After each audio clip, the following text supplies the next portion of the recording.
Bonsoir, mesdames, mademoiselles, messieurs, Nabilaï Kamara depuis Bruxelles, cher compatriote guinéen, toutes mes excuses. Bon voilà, il y a eu une situation quand même indépendante de ma volonté. Je n'ai pas pu depuis donc passer au direct, cher compatriote guinéen, toutes mes excuses encore une fois. Alors, Nabilaï Kamara depuis Bruxelles, comme toujours, vous le savez. Alors, nous formons ici l'antithèse, la thèse étant disons, celle de Mamadi Doumbouya, après avoir renversé Alpha Condé. Il y a eu une thèse, cette thèse, alors que Mamadi Doumbouya a placée, qui finalement, disons, n'est pas convaincante, et tout de suite, une antithèse se place. Une antithèse avec le but, une autre synthèse, chers compatriotes guinéens, synthèse positive cette fois.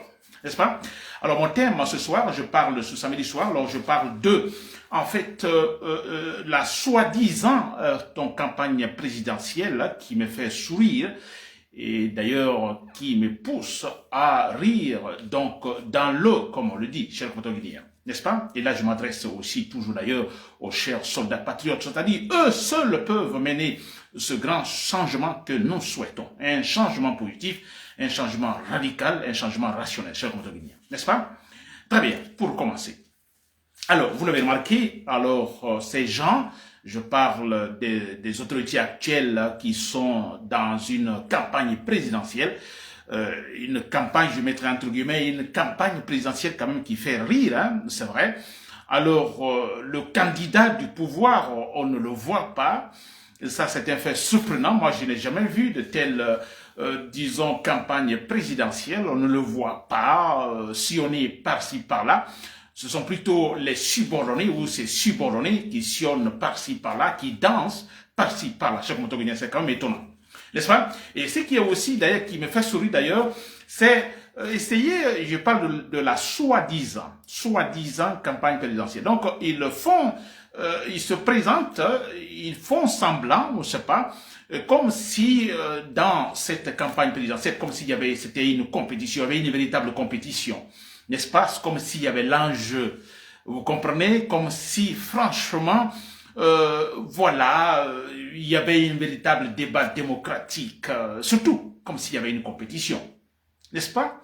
C'est quand même incroyable. Et ce n'est pas le cas. C'est pour tromper, ce n'est pas le cas. Et quand on les voit danser par-ci, par-là, franchement, on a l'impression que, alors, ces élections présidentielles, disons, pour arriver à une victoire, c'est tout à fait difficile. Il faut un véritable combat. Vous comprenez, il faut une véritable mobilisation. Vous comprenez? Mais écoutez, regardez quand vous voyez ces gens danser. J'ai vu l'autre fois Amara Kamara danser, une autre, je crois, ministre qui dansait. Amara Kamara d'ailleurs, pour un peu rigoler, ça m'étonne. Non? Les Kamara en général dansent très bien. Mais quand j'ai vu Amara Kamara danser, je dis, ben écoutez, c'est la première fois que je vois un Kamara qui danse pas bien. Ça, c'est entre guillemets, cher compatriote guinéen. Alors, mais vous voyez ce mouvement, on sent, en jetant cette perception, je dirais, psychologique, le comportement sur le comportement de ces gens, ils dansent, mais on a l'impression qu'on force la situation. Il n'y a pas l'enjeu, il n'y a pas une compétition, mais ils se disent, on va faire semblant. C'est ce que ça signifie. Mais c'est vrai, ils sont sur la tribune, ça danse, ça crie, etc., etc. Mais il n'y a pas l'enjeu. Il n'y a pas l'enjeu. Il n'y a aucune compétition. Mais faisons semblant. Et ça fait rire. Ça fait sourire. C'est quand même pitiable aussi. N'est-ce pas, cher compatriote guinéen? Et ensuite, alors, je dis bien, le candidat Mamadi Doumbouya, lui n'est pas là. Il n'est pas sur le terrain. C'est quand même étonnant. Il n'est pas sur le terrain. Et là, ça s'explique, s'il vous plaît. Ça s'explique. Il a honte. Il se gêne. Mamadi Doumbouya se gêne. Mais s'il vous plaît, je vais faire passer, en fait, ce discours du président de la Cour qui avait fait jurer Mamadi Doumbouya sur la chambre de la transition. Je vais lire, disons, ce discours et faire une analyse là-dessus sur pourquoi Mamadi Doumbouya, donc, n'est pas actif sur le terrain. N'est-ce pas? Alors, je vais lire. Je cite.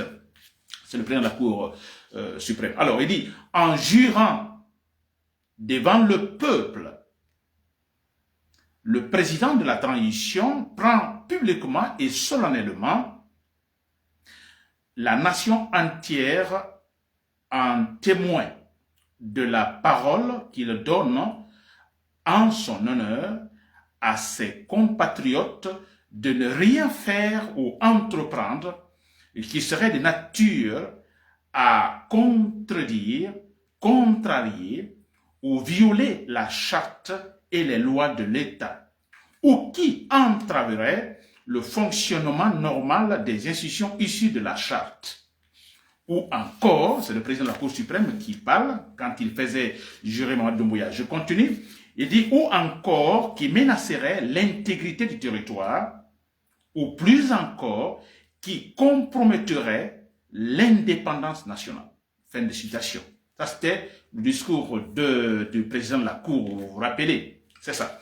Et Mamadi Doumbouya qui répond, je cite, « En cas de parjure, que je subisse les rigueurs de la loi. » Il dit enfin, je le jure. Fin de citation. Vous comprenez cela, combien de fois c'est conçu, combien de fois c'est clair et net. Alors quand j'entends, disons, le président de la Cour, en fait, donner ce discours, franchement, je me dis quand même, il a osé faire lire Mamadi Doumbouya un tel discours, qui est très clair, qui est très rationnel. Mais c'est vrai. Vous voyez ce passage en jurant devant le peuple. Le président de la transition, de Mamadi Doumbouya, prend publiquement et solennellement la nation entière, donc en témoin de la parole qu'il donne en son honneur à ses compatriotes de ne rien faire ou entreprendre qui serait de nature à contredire, contrarier ou même violer la charte, s'il vous plaît.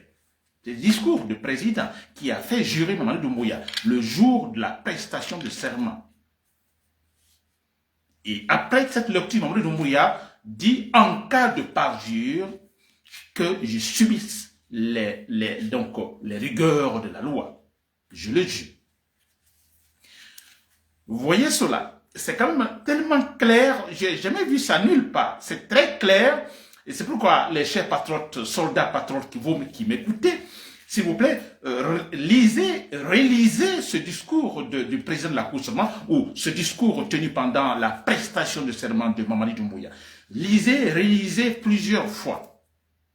Vous aurez raison à 100%, n'est-ce pas, pour un coup d'état militaire, pour renverser Mamadi Doumbouya. Je crois qu'après, lui-même, Mamadi Doumbouya, quand il sera renversé, quand il sera pris, ça nous rappellera le cas Alpha Condé. Quand Alpha Condé était pris, je crois que nous avons tous eu Alpha Condé, donc il était avec les éléments des forces spéciales. Alors, il était dans une situation où lui-même, il s'est dit, bon, écoutez, c'est vrai, je suis parti trop loin. Parce qu'Alpha Condé le disait, un président qui vient au pouvoir, qui confisque, qui triche les élections, qui change la constitution, qui crée une constitution sur mesure, qu'il faut-il faire? Il faut prendre les armes. Alors ce jour-là, quand Alpha Condé a chuté, qu'il était avec les éléments des forces spéciales, je dis bien Alpha Condé qui baissait la tête, alors il se dit intérieurement, écoutez, je n'ai pas raison. Il ne dira pas, mais là, il a pensé, oui, je suis parti trop loin, je n'ai pas raison.